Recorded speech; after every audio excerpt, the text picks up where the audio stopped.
Yeah, thank you for staying with us. It's still Close Flow here on NTA2 Lagos Network Center. And we still have Alhaji Badrudeen with us. Now, another issue that is still raging everywhere is the question of underage marriage or teenage marriage and Islam. Is it Islamic or cultural? Well. Personally, I don't want to dabble into that issue, but you've asked. You see, the issue of early marriage is contentious. Let me use the word. Like that. Because some culture may be alien, some particular culture May not. may not be accepted in another tribe. So, the same way, the issue of early marriage, some people, some culture accept it, particularly in Nigeria, the northerners. And nothing wrong with it, because in as much a lady is ready psychologically and otherwise, if that particular lady is mature enough and ready for marriage. You're a scholar, Yes. so we have to be very careful. Okay. We are saying a lady, not a Okay. child. Okay. A Okay. 9-year-old is not a lady. Okay.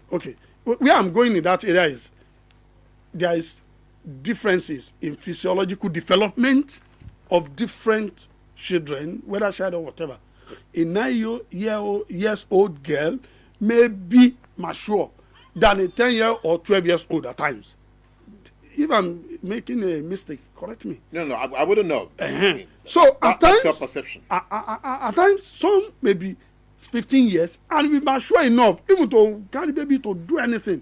So I don't think without one should pollute the environment.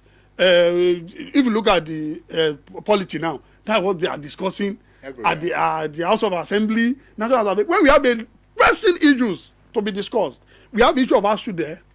They are there. They are on strike now. Nothing has been done on it. I just heard from my colleague now that one of his ward supposed to resume back to Yabatech. And what we had in the news that all these polytechnics, they've resumed back. They didn't open the hostel for them. So they're now busy discussing something that is trivial because it has to do with different cultures. So I don't think that what we need now is the issue of anybody that want to let them go ahead if their own culture permits it. Don't criticize them. Don't label them. So because that is their own culture. Well, So I think really, if also like you said, that we must find a way to understand, others, from where they are coming from, and I think it's imperative that Islamic scholars like you, who are a little bit, who are educated, who are, elitists, in thinking, should be able to engage, other, non, Islamic persons. Yes, to let them understand exactly what the issues are, because I don't think it is that trivial. Because some people, the fears that they have is that those children are being deprived of their rights, just like you said.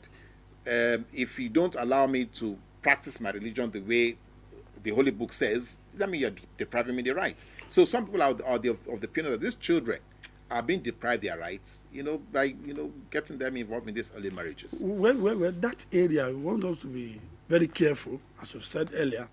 You see, some people like the Northerners and other people all in the other parts of the world, they will not agree with us on that issue. That's why I want us to leave it. Anybody that want to do it, don't blame them. And those people that are afraid to do it, don't criticize them too. Like some people today in Nigeria, I don't want to mention the name of that tribe, they will be as old as 40 years before they get married. But Yoruba is salient. It's like, when you are 40 years, even they will be praying. Maybe that person is not upright. Maybe he's not complete man. So why some said early in as much is not against that. Like now, they are not denying them their education. I know my wife served in the north doing his youth service corps. She told me that there is a particular girl in her class, maybe just 3.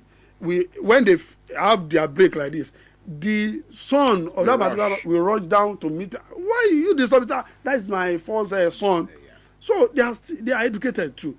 It can't affect their education if that is what they believe in. So we should not criticize them and should not pollute the society. We should not have problem. Look at the National Assembly. That's what they have been discussing. And at the end of the day, they put into voting, and the early marriage people won. It's not like Maybe because of- no. There was no victory as such. It wasn't Okay. that the particular clause Clause. was not removed yet. Okay, Yes, but okay. the telephone lines are opened, so you'll be, of course, now be invited to call in and engage. Our guest. One or two questions, or want to make comments. Additional comment to what he's been saying here. Now let's move on. The question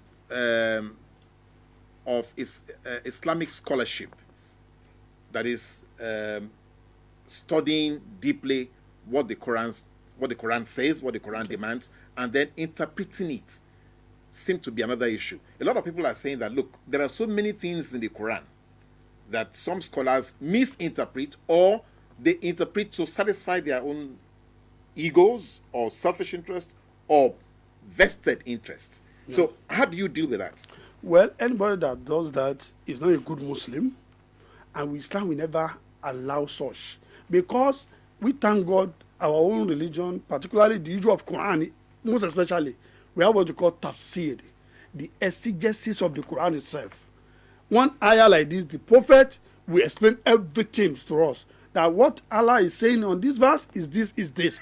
So you should not interpret outside that. Hello? If you interpret outside, you are not a Muslim. Hello? For your own egocentric interest. Hello? It's not allowed. Hello?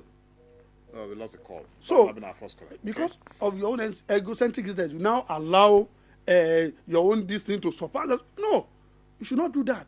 It's very bad. In fact, in Islam, it's a sin to misinterpret Quran, to give the meaning or interpretation to a verse of Quran which does not belong to that verse. You have committed a great sin. Yeah, but we also have that.